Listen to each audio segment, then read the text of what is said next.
What's good, YouTube? It's your host here today, Lux King, and today we're finally back for another Inazuma discussion. For today's video, I'm going to be ranking the first half of Season 1 matches of the OG season, specifically full-on matches. So we'll be ranking matches like Raimon vs Occult. We won't be ranking soccer battles like Newton vs Mark on the Riverside. With that all cleared up, if you guys are excited for today's video, make sure to leave a like down below and subscribe as that helps out a lot. And without further ado, let's get to ranking, starting with...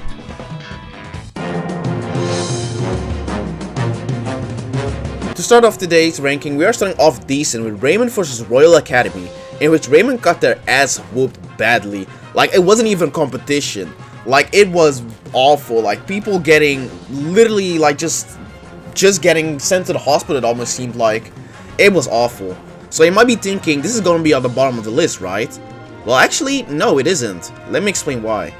Even though Raimon lost his match, it wasn't like the match was boring. It had plenty of action along with a decent amount of use of Hitsatsus, which is always nice to see. What I really love about this match is the power difference as well. As we continue ranking these matches, you might notice that half of the teams are pretty underwhelming besides the gimmick they might have. And so I think this is a really good power showcase and what we can expect for in the future of Inazuma 11. And because of that, I'm going to be putting this match versus Royal Academy in B tier.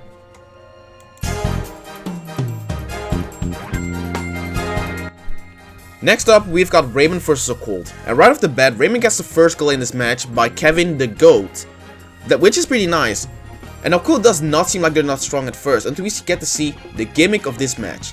Now, before I explain what Occult does, I want to quickly explain what I mean by the gimmick, as I'll be using this term throughout the video. The gimmick is basically one thing that makes the team able to put up a fight. As we go through the match, you'll start to see that a decent amount of teams have a gimmick, which I'll be also counting in my ranking for the whole match. So like I was saying, Occult's gimmick in our first instance is our first instance of an Hitsatsu tactic in the games and anime, Ghost Lock. And, I'm sorry, but I'm not gonna lie, the gimmick for this team is very weak. I mean, it's certainly a cool tactic, don't get me wrong, Ghost Lock is pretty busted in the games and such as well. But the fact that Occult already was having issues facing Raimon at its current level, which at this point, let's be real, Raimon wasn't even that strong, already shows us that they're not the best players. Coupled with the fact that the only way they were able to score was by literally making it so that Raimon couldn't move, I just find Ghost Lock to be a cheap tactic. Along with that, Occult is just a pretty weak team. Not to mention, the way Ghost Lock gets stopped seems just a bit silly to me, by closing their eyes so they wouldn't get hypnotized. Like, I don't know, like it just seemed like a bit off to me, and like, I don't know man, it just wasn't for me, it really wasn't. So yeah, we're gonna be putting Occult vs Raimon at C tier, but hey, at least they got cool design, so if that counts for something.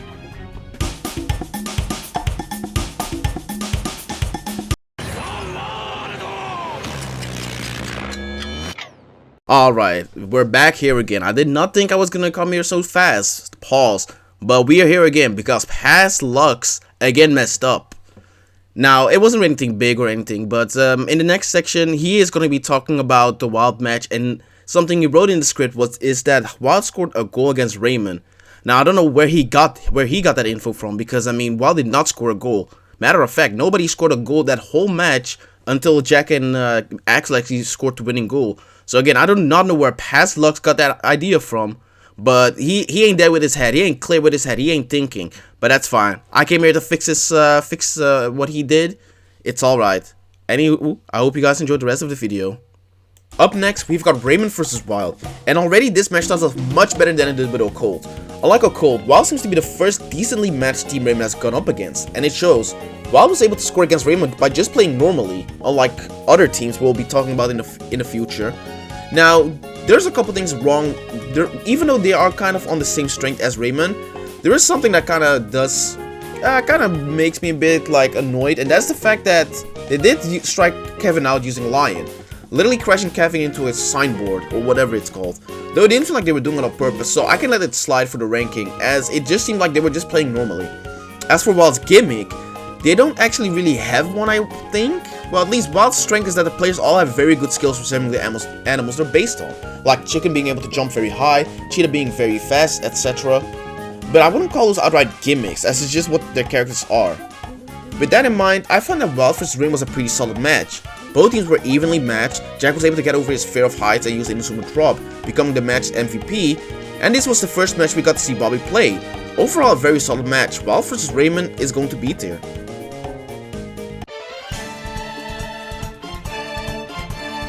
Up next, we've got Raimon versus Brainwashing, and I already gotta give this match some props due to what happened before the match. With all the build-up Brainwashing got, challenging Mark and X to a duel and actually be able to block their shots and score a goal against them, it gives the team some more development, especially Brainwashing prior to the match, which we haven't really gotten yet, besides Royal Academy. With that being said, I think Brainwashing vs Raimon was probably the best match that isn't a final boss team. Brainwashing is able to go toe-to-toe with Raimon and even actually overpower them for most of the match.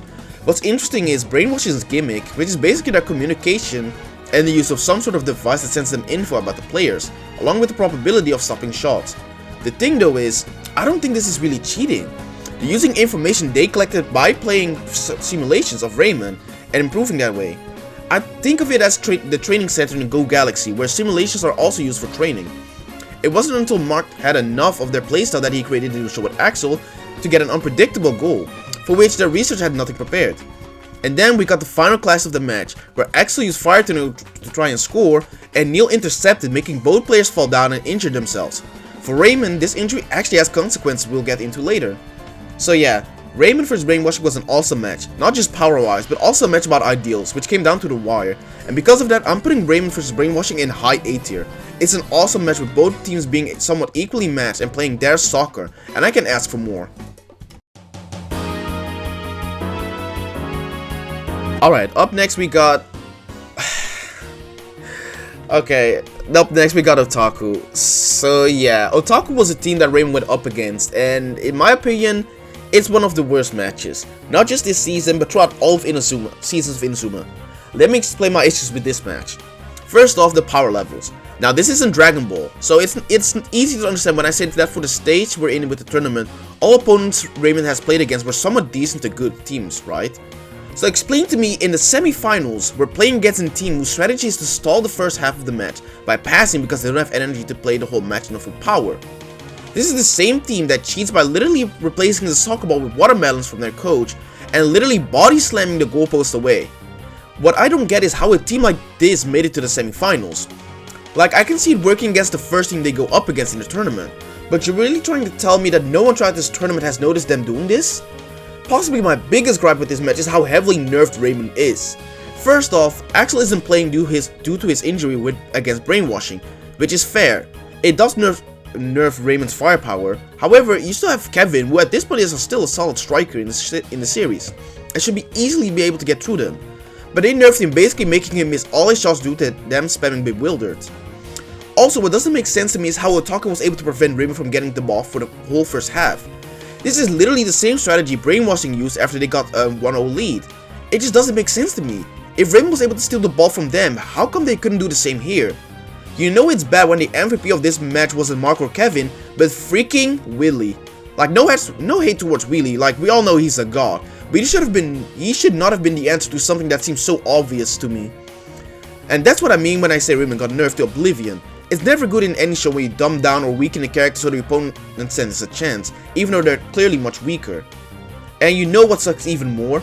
They could have done this correctly. Like, that's what baffles me the most.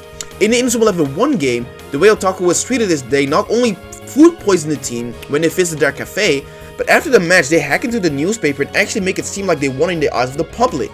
That makes a lot more sense. These guys are not physically strong enough to even play a match. Their strength is literally their wits, pulling stuff off like this.